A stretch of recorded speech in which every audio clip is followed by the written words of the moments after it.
So in Florida, state lawmakers are working on a bill to protect the rights of students, but not from too much homework or mean lunch ladies. They are trying to protect students from biometrics, things like fingerprinting or retina scanners.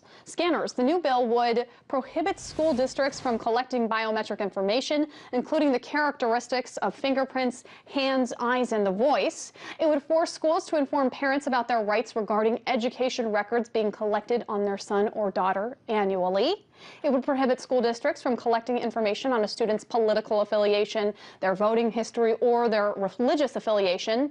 And finally, the proposal would protect a student's information from being passed along to the federal government unless it was absolutely required under federal law. So I know what you're thinking. Why is a proposal like this even necessary? Well, Polk County parents found out last year that their children were having their eyes scanned without their permission. Pinellas County schools, meanwhile, were scanning the palms of pupils in lunchrooms in order to access their accounts for money to pay for those lunches. Seminole County schools scan students for their fingerprints, and the list goes on and on. But are these parents justified in their fears, or are they just overreacting? Michael Walsh is a columnist for PJ Media and the New York Post, and he's also the author of the Devlin Trilogy that centers around the NSA. He recently wrote an article in the New York Post entitled "Welcome to the United States of Paranoia." Earlier, I spoke with Walsh, and I first asked him if he thought these parents were really overreacting. Yes and no. I think what we've learned in the last few years, and certainly in the last year or so, is that, as I said in the New York Post yesterday, just because you're paranoid doesn't mean they're not out to get you. And that we have to be very careful about giving up our privacy to technology that is meant to preemptively prevent crime or problems. And it gets really to the issue of whether we can prevent things from happening, and we should therefore enslave ourselves to prevent bad things, or whether a certain amount of risk is part of life. Now, I happen to fall into the latter category, but that is a big discussion going on right now.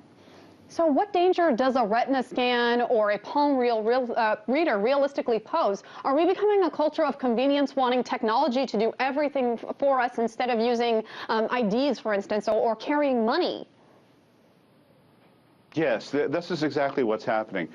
What we've discovered is that the technology is wonderful. Our phones, our computers, every new app that comes out. But every time we adopt it, we give up a little bit of privacy. So that on Facebook, for example, you're constantly posting your whereabouts, you're putting stuff up on Pinterest, you're posting photographs. And in a perfect world, the government wouldn't be watching us. But in an imperfect world, especially post 9/11, the government is watching us. So it becomes a political and moral question: how much do we want to give up in order to protect ourselves? That's the issue. And as you mentioned, that's a fact of life. From the moment you are born, information is being collected about you these days. Is there anything that parents can do to protect their children from technology, barring taking pictures of their children and not putting them on Facebook? Well, really not, because we're moving again since 9/11. We're moving towards a society in which we have essentially an internal ID card, much as you did, for example, in the Soviet Union, a country in which I spent quite a bit of time in the 80s before the collapse of the Soviet Union. We haven't moved to internal passports yet, but that may well be coming as well. The fact is that the government will take everything that is offered to it, and we have to be careful about how much we voluntarily give up.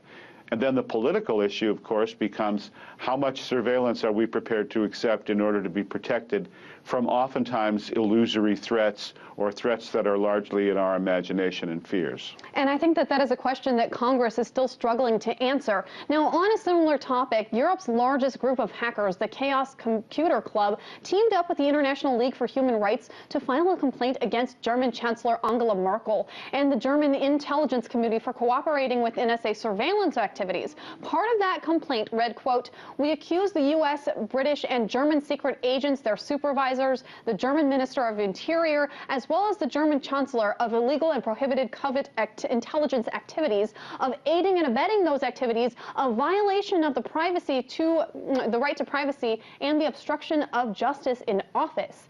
So that's what they are complaining against. Interestingly, this comes as Chancellor Angela Merkel was sharply criticizing the U.S. for spying on her activities, but again, she was helping the NSA and their surveillance community spy on others. So how can we evaluate the criticisms given that she is closely working with the NSA?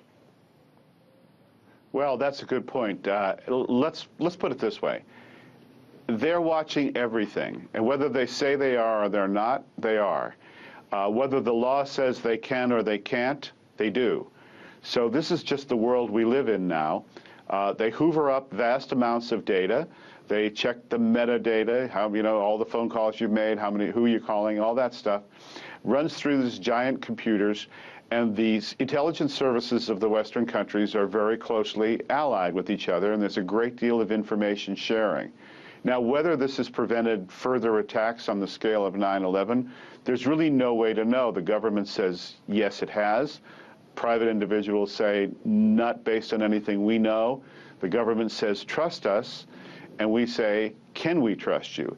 So we are really falling in between these two stools of advanced technology, fear, and our own eagerness to embrace technology to tell the world what we're doing. Everyone wants to be a movie star these days, but that comes with a price, and we have to be aware of what that price is going to be.